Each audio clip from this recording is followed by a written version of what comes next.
Hello and welcome to today's episode entitled Kicking the Habit. It is brought to you by New Horizons of Trinity right here in Muscatine and by the Muscatine Community College. I'm your host, Chad Bishop. I'll be helping guide this journey as we introduce a couple topics on a weekly basis here right on MPW's Digital TV, Channel 9. I'm a graduate student at Western Illinois University right now. So when I was asked about being a host for this series, I thought that it would be something very interesting to me. I'm interested in clinical mental health and specifically addictions, exercise therapy, and mood and personality disorders. So today we're focusing specifically on smoking and tobacco cessation because later on this month, March 23rd anyway, is a special day called Kicking Butts Day. That's right, Kicking Butts Day. It's a prevention initiative focusing on helping youth eliminate tobacco from our lives. So we got a pretty big task at hand because smoking is quite the epidemic. And with us today, we have two people. Jamie Cruz is a drug prevention specialist at Trinity Muscatine of New Horizons. And also with me right now is Paula Levasseur. Close. She's a program director at New Horizons. Welcome, Paula, to the show. Thank you, Chad. How do you actually say your name? Levasseur. Everybody tries to make it pretty, and it just isn't. Oh, it's feeling kind of French. But, yeah, it is. It is. You've been working at New Horizons for quite a while, so tell us a little bit about your history and your job there at New Horizons. Okay. Well, I'll back up further and tell you a little bit of history about New Horizons. Okay. New Horizons was established in 1985. We originally were a department of Great River Mental Health, which is no longer here in Muscatine. And during the course of that year, the mental health provider decided they really weren't that interested in doing substance abuse specific services. And the hospital at that time was Muscatine General Hospital. They took on the program and it became licensed. And we started out with just one person, director, who was also the counselor, then added on a secretary, added on a second counselor, and now we're here 20-some years later and still kind of doing our thing. So you've gotten how many people are there working there now? Well, we have 10 full-time staff. I have six full-time counselors, 2 full-time prevention staff, and a couple support staff.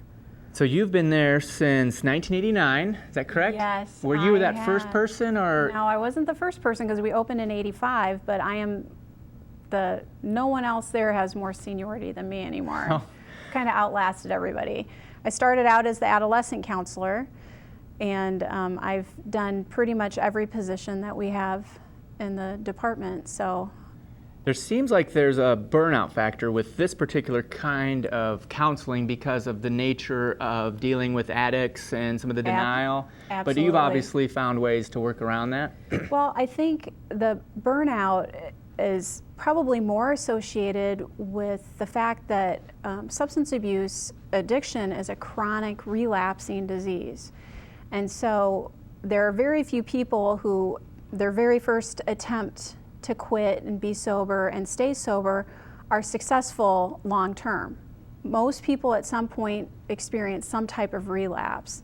And as disheartening as that can be for the person who's experiencing that, it's also sometimes can be disheartening for the people that are working with them. And when that's the nature of what you do, you tend to see people cycle back through the office doors. I think really part of what helps you deal with that is, first of all, recognizing that that is the nature of the disease, and if you have to accept that and come to terms with that. And I see it as an opportunity when somebody comes back. It's a much better sign for them to come back through the doors and seek additional help than for them to relapse, stay in that usage mode, and never come back, because the consequences are much more dire in that situation. So the New Horizons has grown over the years. Is that a statement about addiction and substance abuse having grown, or just our ability to recognize it as a problem has grown? I would say it's probably a couple factors. Over time, there was more funding available, and that allowed the office to expand in terms of the number of staff that we have and the number of people that we serve.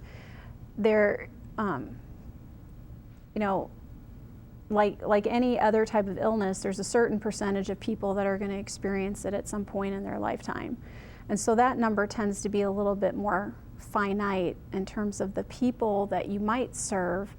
However, there have been different things that have happened over the course of time, like in the 20-some years that I've been there, that bring different people through your doors. Like, there's been periods of time when there's been more of a focus on drunk driving arrests. Well, when that happens, you tend to see more people who've been arrested for drunk driving showing up at our facility.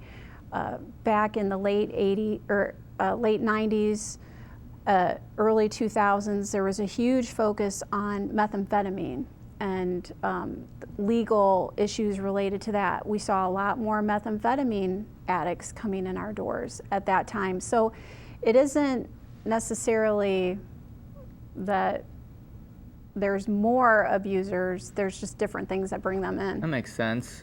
With respect to our topic today, kicking the habit, did the recent ban on smoking in public have an effect on how many people might have inquired about how to get help with stopping smoking, or did you see anything like that? You know, the surprising thing is we didn't necessarily get calls to our agency about quitting smoking, but the access of the quit line increased dramatically when they discontinued the use of tobacco products in restaurants and other public places. So it had an impact there, but not so much an impact right at our agency.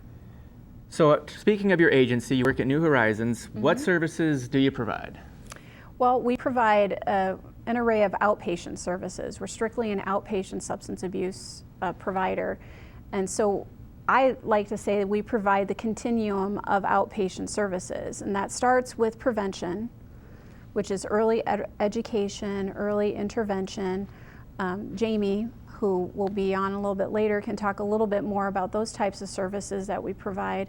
Then we provide substance abuse evaluations, which includes OWI evaluations. We provide adolescent and adult outpatient services that range from individual counseling to group therapy. And we also provide crisis intervention services. So we have a counselor who's on call 24 hours a day, 7 days a week, 365 days a year. So if someone's having an issue, you know, Christmas Day, they can access a counselor and talk to them. The prevention initiative, it seems to me the better job you guys do preventing things, the less need there'll be for as many of you. So not that that would be a bad thing, but that is kind of ultimately the goal, is if you prevent this from happening, then there isn't such a need later on. Absolutely. I always say it would be awesome to work ourselves out of a job. Okay. You know, that would ultimately be the goal, would be that the prevention initiatives would get to the point where no one is using tobacco, no one's using alcohol or other drugs in abusive, addictive ways. But if I saw that in my lifetime, I would be actually pretty darn happy. But I don't know that that would actually happen, unfortunately. And prevention actually is the more fun job. You get to do things with younger people. You get to go into the schools. We always tease our prevention specialists that they're never in the office because they're always out doing more of the fun activities. And not that treatment isn't fun, but as we said, you know, you have to deal with the denial of the addiction. You have to deal with relapses. People are trying to figure out how to live, you know, with everyday problems in addition to having a very serious disease. And that can be kind of grinding on you after a while. Can you talk a little bit about, you said you did evaluations for WI. Are most people ordered to take part in New Horizons, or is there people that generally know they need help and they call voluntarily? I mean, is it a little bit of both, or how's that pan out? We do have a little bit of both, but the reality is with substance abuse treatment, most of the time someone is encouraging people to seek some type of help. And actually, it's going to sound crazy, but sometimes that particular population is easier to work with than a purely self-referred client. On those times when we get a client who's self-referred, a lot of times they'll come in, they'll be really concerned about an issue or problem, or, you know, I woke up and I just feel terrible about what I did last week, and they'll come in and we'll work with them, and then once they start feeling better, they stop coming. And recovery is a long-term process. It's not something that, okay, I feel good today, now I'm done. I don't have to do anything else, you know? And so you tend to lose those clients long-term, and sometimes they don't maintain their success.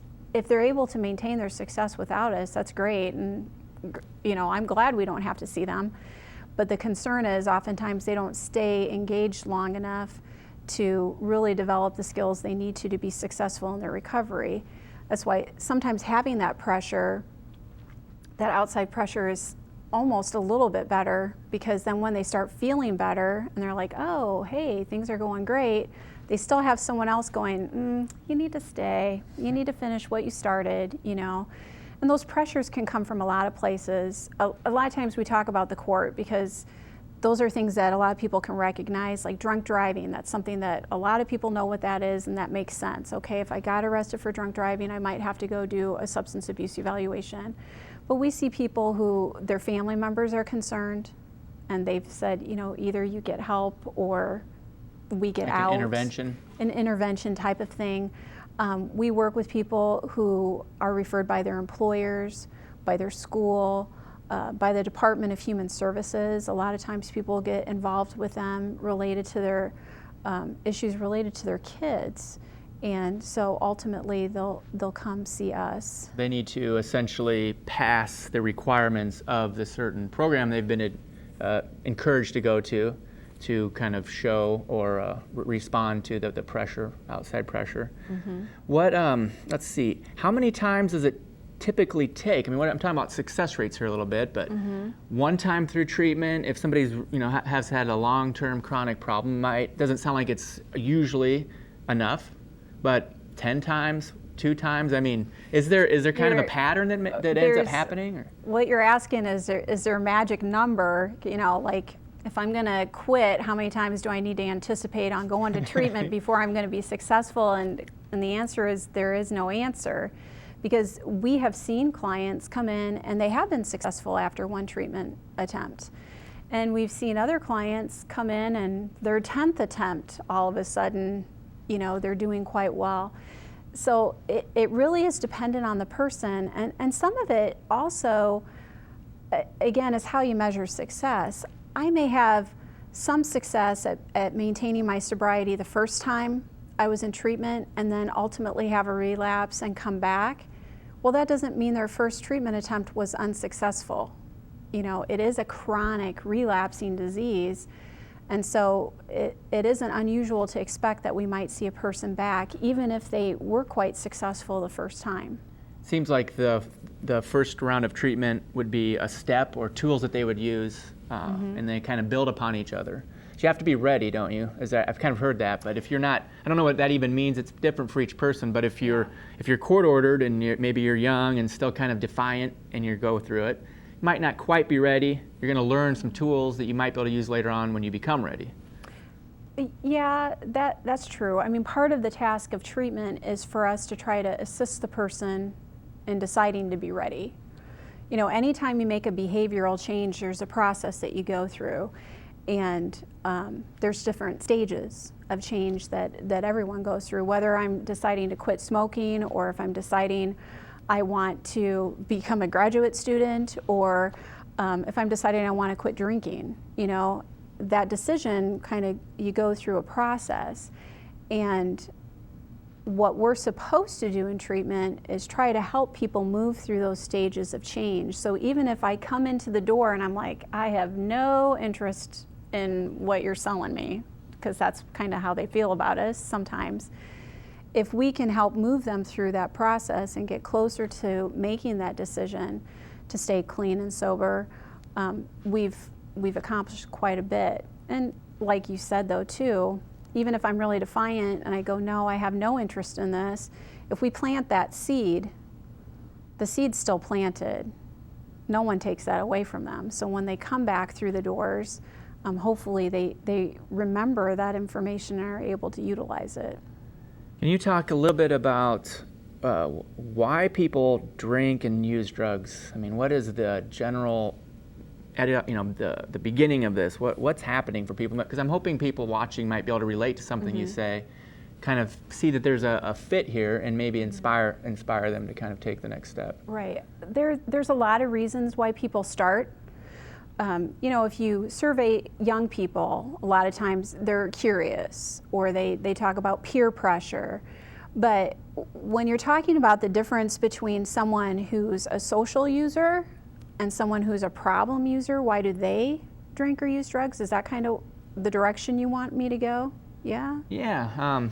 Typically, what our clients will tell us is a lot of times they get a feeling from that drug or alcohol that they can't get anyplace else.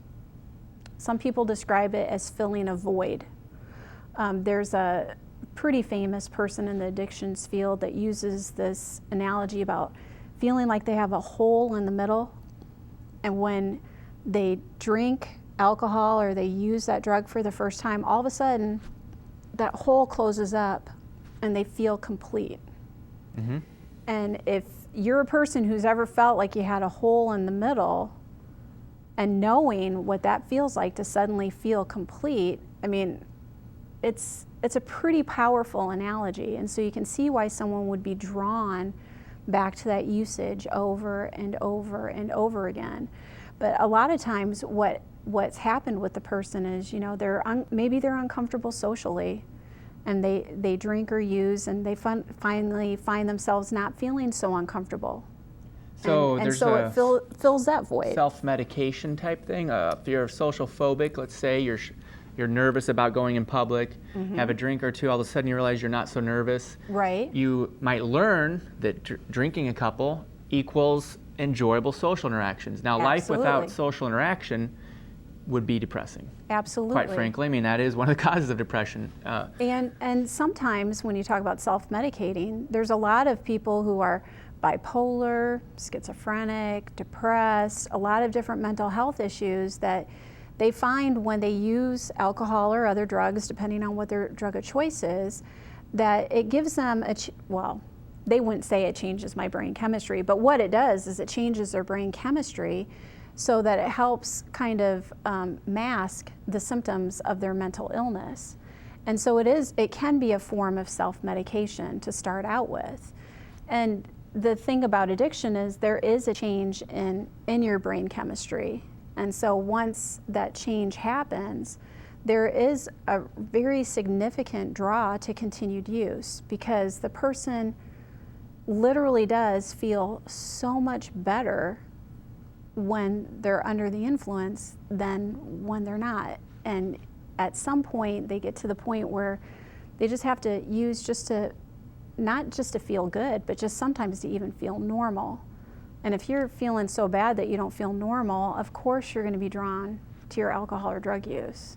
So if I were to summarize what I think New Horizons is attempting to do is teach people ways to fill this void in, and they get this feeling of normalcy, of feeling good, but without a drug or alcohol. It's kind of, because all those feelings, other people have found other ways to achieve that same situation in their brain and filling their void, but have learned how to do it without drugs or alcohol. Absolutely. Including somebody who's afraid of going out in public or shy in public. I think there's cognitive behavioral techniques, counseling techniques, exposing people to the fear over and over again. They all of a sudden realize, hey, I don't really need alcohol anymore. Mm-hmm. But they might not, I think what is going on in some cases, they don't even realize at some point that they're using alcohol that way. But over time, the pattern develops, and then they start to get in trouble. And now it kind of like, then they look back and find out, oh, okay, here's some of the ways I'm using it. The other thing about the void analogy I liked was that I think a lot of people who are devoid of having strong connections with others, humans, intimate relationship, whether it be with a child or with their significant other. Some people go through periods of their lives when they're just lonely. Absolutely. And alcohol, it seems like it does fill the void temporarily, and unfortunately, it probably creates an even bigger gap between you and connecting. But people who have gone through a death, for example, that disconnection or dealing with that grief at that moment will create a void. And for a lot of people, alcohol is one way to fill it. But luckily there's places like New Horizons and counseling centers that can help people look past that. Well, and that's a really good example, like grieving or a death. A lot of people, most of the time, our clients have used alcohol or their drug of choice as a solution to some type of problem, whether they're feeling that void, they're feeling lonely, they're not handling the stress at work very well, they're not dealing with the stress of a relationship well, and they turn to that as a solution. But like you said, what it does is it's temporary.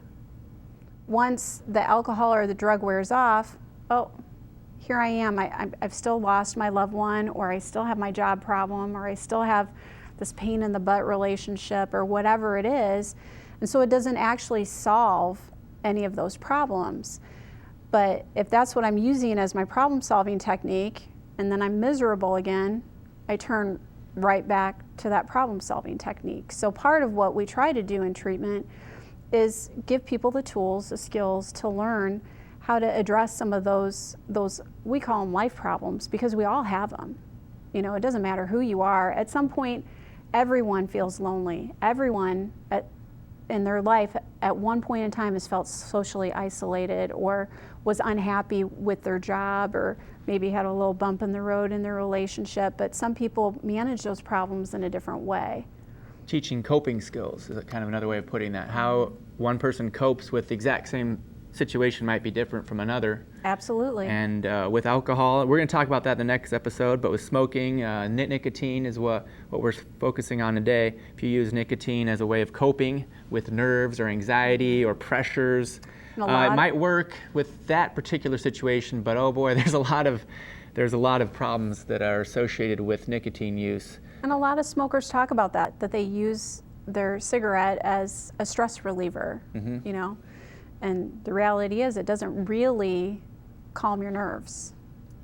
It's kind of a Band-Aid type situation, isn't it? It temporarily might appear to calm, but the repercussions, there's a lot of them. And absolutely. People wouldn't be inhaling tobacco and chemicals if there wasn't something to it, and that's, I think, what I find fascinating about it. And we're going to bring up, you mentioned earlier, pain in the butt relationships. Well, that's ironic because we are going to be talking about Kicking Butts Day. It's kind of a funny day, March 23rd, but it's aimed at youth because prevention is what it's all about. Let's get out there, kick the butts before, not afterwards when it's too late. So, Paula, thanks for coming out. We're going to take a brief break and bring out Jamie, who's a prevention specialist at New Horizons. So stay tuned. Now it's time to focus on kicking the habit. Today's focus for our episode number 1 of our New Horizons series. We have with us now Jamie Cruz, who is a prevention specialist at Trinity, Muscatine, New Horizons. Jamie, thanks for being a part of our show. Thanks for having me. Tell us a little bit about what you do at New Horizons. Prevention, obviously. Kind of give us a feel for what that entails. I spend a majority of my time out in the community, working with parents or employers to get information out about alcohol, tobacco, and other drugs. I do a couple different groups, an adolescent insight, an adult insight, and a diversion class at New Horizons.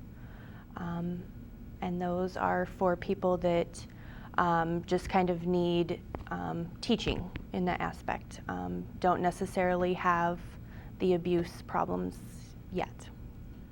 Okay, so what kind of, you say you prevent, and you work with preventing tobacco, because that's what we're talking about today. Mm-hmm.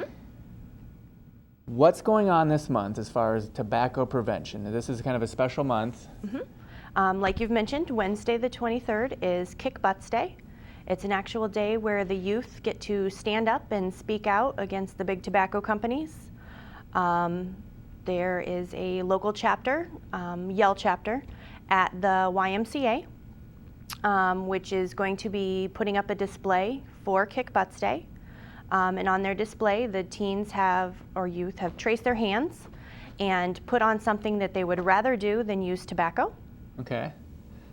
The youth seem really motivated to put an end to tobacco use. So there seems to be a really positive future with respect to tobacco.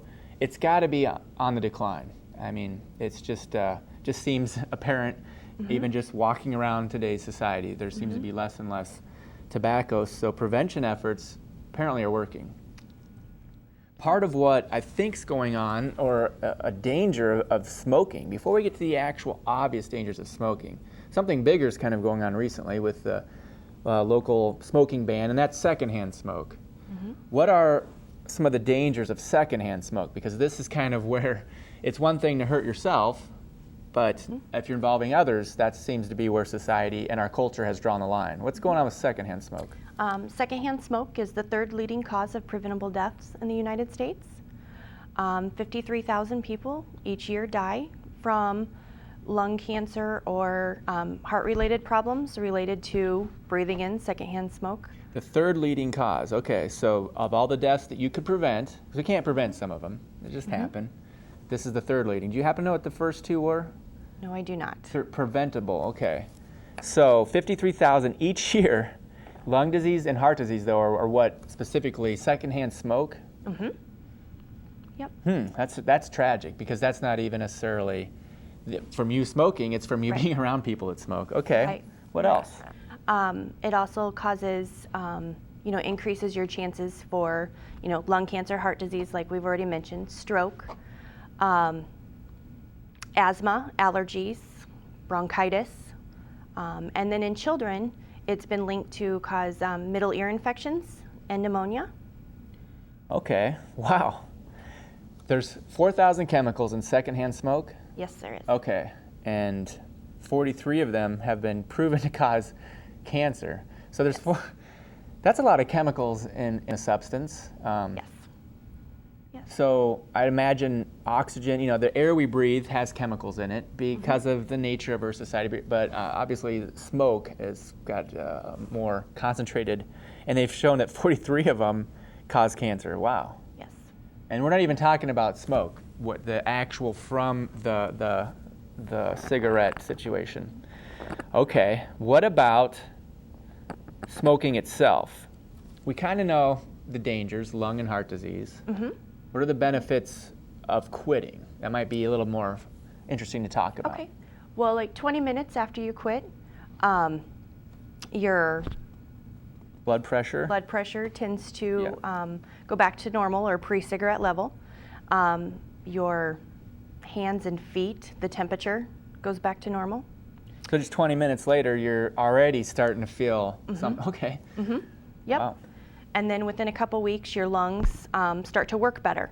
You don't huff and puff walking up the steps or, trying to breathe. Eventually, your chances of getting lung cancer or heart diseases will decrease with time.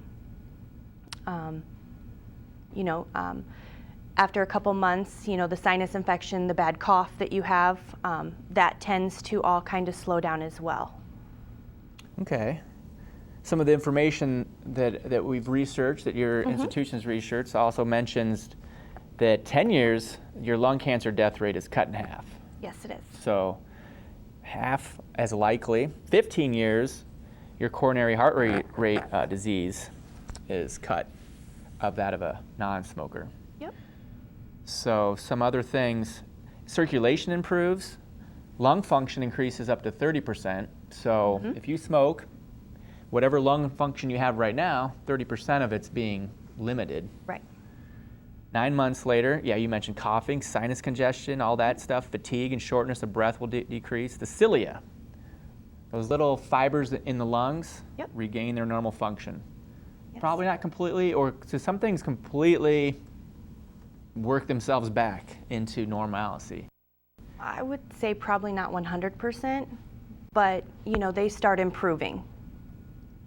So people are smoking, and this is not going to be news. There's nobody sitting on their couch going, what, smoking's bad for you? I hope not.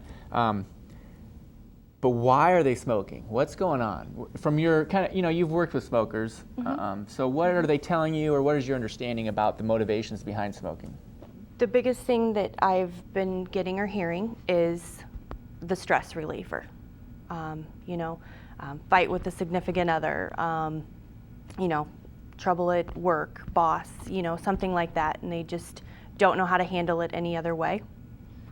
What is specifically, is nicotine the specific drug that's causing that? Or is it just the effect, the habit?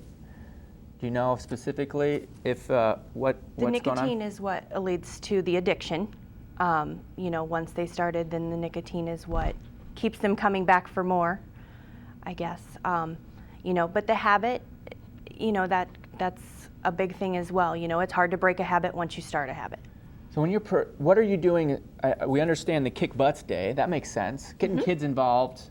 They're out there. They're making sure people know that smoking's not cool. They're probably not going to end up smoking. Just remembering and learning and enjoying how much fun it was to help others. Right. We what else also are you have doing? 2 other groups actually. We have the Yell group at the YMCA, which is Youth Eliminating Lies. They're under junior high age, so that's why they're called the Yell group. At West Middle School, there is a gel group that's been pretty active. What's G? Eliminating lies? Just eliminating lies. Oh, okay. So there's a lot of lying going on in the industry. Yes. What? Now, I mean, just rationally, I can understand lying to sell products, but the tobacco industries seem to be interested in making money and have acknowledged that, or kind of given back to these efforts in and of themselves, because I don't think anybody's sitting back wanting people to die. Right. But it's kind of hard to sell a product and then at the same time disclose how bad it is for you. Right. But yet people want this product. I mean, that's how capitalism works. People want the product, a company provides it, they charge money. Right. So, but the big hook seems to be really making these companies into villains. And it seems to be working. These companies are the bad guy, and they're lying to you. And they haven't really pushed lung cancer and all that stuff doesn't seem to be as prevalent as much for the youth anyway. And I'm thinking out loud here, but youth probably seem, when you're younger, you're more, you don't feel like as prone to die, let's just put it that way. You're kind of immortal, a little more reckless. So I think this is very clever to have youth kind of create a villain, like overcoming the bad guy scenario, as opposed to trying to say, well, you're going to die of lung cancer in 50 years. Well, that's probably not a big motivator because 50 years is a long time from now. Right. So that all kind of makes sense. You said in Muscatine, though, we've got not only just a gel group, we've got a Yell group. Yep. And we also have a second gel group at the high school. The Muscatine High School, it's a SAD group, which is Students Against Destructive Decisions, and they have just recently became a gel group as well. So, and for Kick Butts Day, they are actually going to spell out something in cups at the school in the fence. Okay. So that is their project for that day. There's some high schoolers in town. They're sad. They're in a group that's sad, but I bet they're having a good time. Yes. And they're also, they're in Yell, they're gel too, so they're 2 groups, they're just growing. Yep. And they're trying to help prevent alcohol. So Students Against Destructive Decisions. So that encompasses probably drinking, drugs, everything. Yep. Okay. Yep. Well, that's helpful then. That's part of what you're doing then, is helping foster these groups, making sure that they have what they need and encouraging them accordingly. Yep. What kind of groups, are there groups like this? Are there adults that hang out and, Yes. and yell and eliminate lies? Kind of. We have a local coalition. It's called Tobacco Free Muscatine. It's a group of pretty well-educated people that kind of meet together. I believe they meet on Thursdays once to twice every 3 months, usually about noon to 1, somewhere at a local restaurant. And they discuss and work on smoking in public. They're here for the well-being of Muscatine County residents and to improve their health in regards to tobacco. Okay, well that's interesting. So people that are struggling with tobacco or want to help make Muscatine more Tobacco-free. healthy, have an option to get involved. Tobacco Free Muscatine. Yep. I'm sure that's a Facebook or website away from you at home learning about how to get involved with that. Yep. That's kind of reminding me, back before this smoking ban, that's kind of a bigger deal, was getting these groups together to help kind of provide us with some safe places to breathe in air that's not filled with 4,000 chemicals, 43 of which cause cancer. It's talking about secondhand smoke. Yep. So that makes sense. Now, I watch a lot of TV as part of my interests, and I watch retro television. And what I find fun about that is that shows like the Alfred Hitchcock Hour feature people smoking, but it looks so weird now to have like people smoking in restaurants and part of the dialogue. And I guess my point is that these prevention efforts are apparently working because it almost just seems odd. Not only is it not cool anymore, but it's actually starting to look weird to me, and I think to others. And imagine this high school group, maybe 30 years ago wouldn't have been quite as popular, but I bet now it's pretty well respected and normal to be against smoking. Mm-hmm. Is that kind of the feel you're getting? Yes. Yes, I am. What do you think the future of smoking will be? Is it going to be gone? I mean, is this it's got to be. I know I'm not expecting you to have stats, but it's got to be on the downward slope. I mean, just looking around. If you want to smoke now, in most places, you have to go out into the cold of Iowa. Yes. I can imagine in the nice climates, there's more smoking going on, but in winter, you have to really be stressed out. I would bet. Yes. Do you want to stand out there in the cold? Yes. I mean, I like to think it's on the decline. The groups are working very hard to get the words out there, to other youth. I don't hear many mentions, of kids smoking. However, when you do ask in classes and stuff, how many of you know someone who smokes? Every kid's hand goes up, but maybe 2 or 3. Okay. So. Now you're a prevention specialist. What do you like about your job? What's driving you to become involved in this? I really enjoy working with the youth and getting them to speak out against things that they strongly, disagree or believe in. So you're preventing from the youth end. Mm-hmm. After we're adults, it's too late in some ways. Sometimes you can't get them to change their mind as much. So. Now we had the program director from New Horizons, Paula, on the show, and she mentioned that she hopes people like you put her out of a job. Is that something you're interested in doing? Yes. Oh, good. I'm glad we're all on the same page. So the better you do at preventing people from doing drugs and alcohol, the less staff Paula will have. She's got seniority, so she'll probably always be there. Yes. But there's a couple counselors there that might not be needed if you do your job right. Smoking, I'm thinking you guys don't have do you have smoking groups at New Horizons? Or I think this Quit Line sounds like, we should talk about Quit Line, but that seems to be the way that things are going with smoking anyway. Quit Line is 24-hour counseling. It's a great program. The actual phone number is 1-800-QUIT-NOW. And they're doing a lot of counseling and working with people to get them to stop smoking. So it's phone counseling? Yes. Yep. You can also visit your local doctor who can do a fax referral for you and get you set up with Quit Line as well. Now, once a year in January is a special time for smokers. Why is that? In January, everyone's usually making New Year's resolutions. Oh. And one of the biggest ones is to quit smoking. So. I think you see that a lot in a lot of people's resolutions, or hear people say that they want to quit smoking. So at New Horizons, we offer a Freedom from Smoking class, which comes from the American Lung Association. We get certified to teach that, and we usually put that out at that time. We can do more throughout the year if an employer were to want to change something with their policy, like giving incentives or initiatives to someone who were to quit smoking. January is a good time to have that Freedom from Smoking class, like you mentioned, New Year's resolution. But I'm just picturing, it's January, it's cold, it's miserable, you're a smoker, you have to go outside, you got to be thinking to yourself while you're outside smoking, dang, I really wish I didn't have to smoke because it is freezing out here. This is ridiculous. And at that exact moment, you guys are having a class.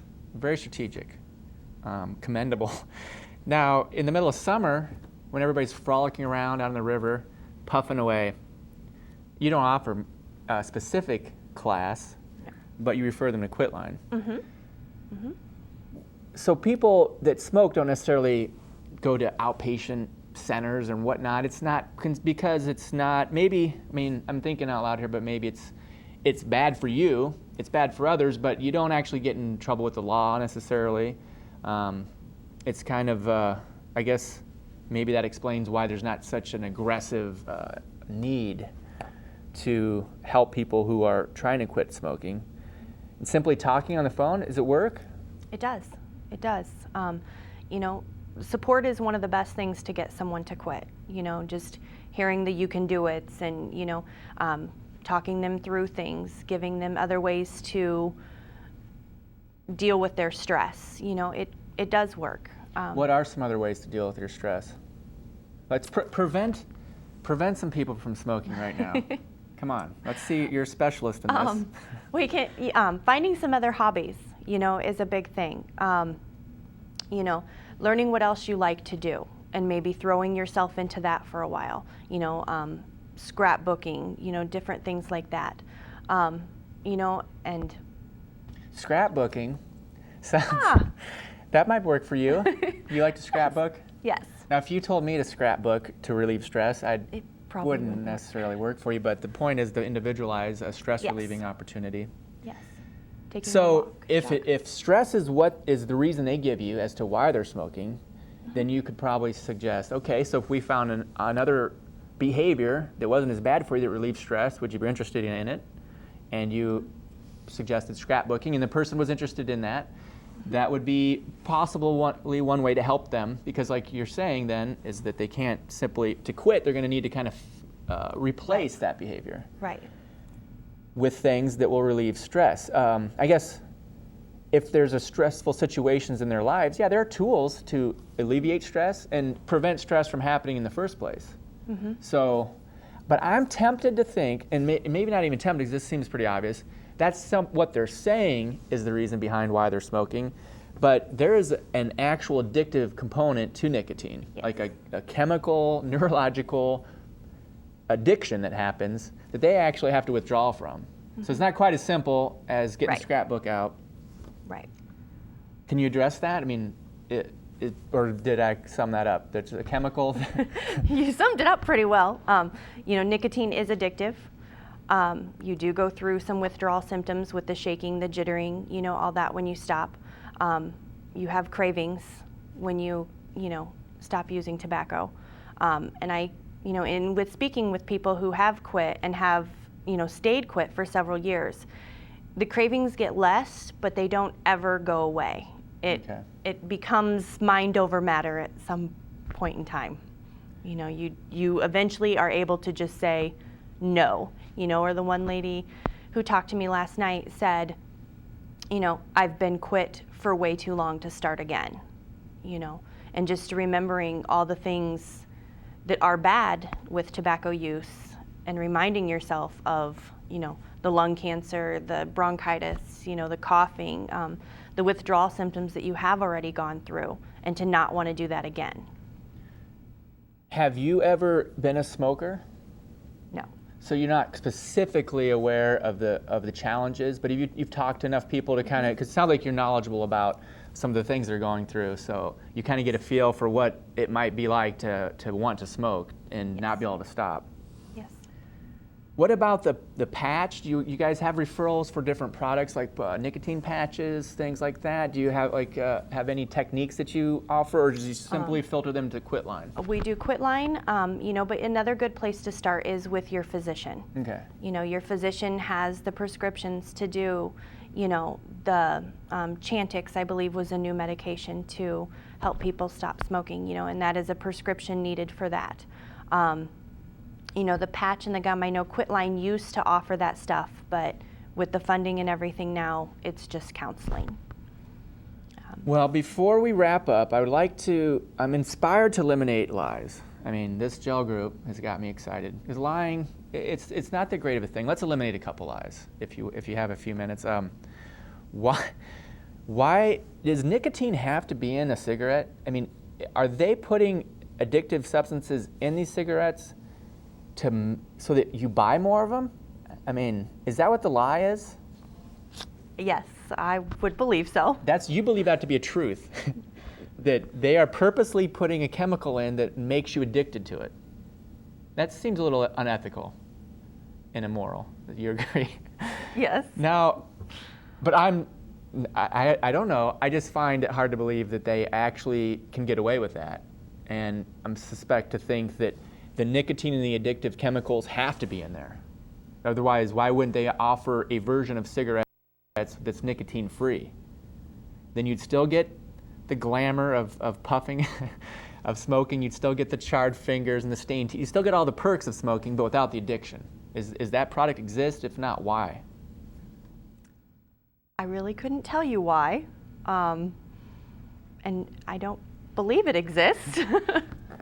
Well, maybe we should start a company and offer this product. But no, and all kidding aside, because that's kind of, no, it's just a suspicious part of it. Is are they actually putting addictive chemicals in there? And if they were, or if they could offer a tobacco product that didn't have these chemicals, then the $1 million idea would be, okay, we're going to make a product that doesn't cause you to be addicted, but that is still a tobacco, and sell it to you, and we'll still make our millions of dollars, but we won't have to deal with as many people dying. I'm positive these guys are villains. They are villainous, but they don't want you to die, because then you won't be able to buy their products. So if they could figure out a way to create a cigarette that didn't kill you, they would. Does not seem like it's going to happen, otherwise it would have. So the solution is sitting right next to me. It's prevention specialists, preventing them from even getting wrapped up in this downward spiral of second-guessing the tobacco companies and nicotine addiction, lung failure, heart disease, stained teeth. It's awkward, cold. It's cold out there, or hot. People, if you've got low lung capacity, you don't want to be running around in the hot air trying to smoke while you're sweating, running a 5K. So, I don't think you can run a 5K after you've smoked. I bet not. And thinking about prevention, you mentioned scrapbooking, but I can vouch for exercise therapy, and Yes. running a 5K might be a really great sort of goal for somebody that might be smoking, because, like you said, they can't currently do it, mainly because their lung capacity is down 30%. What an awesome goal then to quit smoking and have that be what they work for, because they'll see a direct effect of their new healthy lifestyle. But that's just two of many different ways they can relieve stress without smoking. Yes. If they want more information about binge drinking, tobacco, or any other drugs, tell them how to contact New Horizons. You can contact me, Jamie Cruz, at New Horizons at 563-264-9409. And quit line again, that sounds like a good time. If you're watching the show and you want to quit smoking, 1-800-QUIT-NOW. And there was also tobacco-free Muscatine. If you're a youth watching this show, you got YELL, GEL, SAD, all sorts of acronyms that you can be involved in. And so great. I think Muscatine is a real progressive town, and one of the other great ways that it's active in the community is supporting this. And March 23rd is upon us, and/or has happened if this is a rerun. So hopefully you kicked butt on that day. I'll conclude our episode number 1 of New Horizons Kicking the Habit. My name is Chad Bishop. Thanks to Jamie Cruz and Paula for joining us, and we'll see you next time.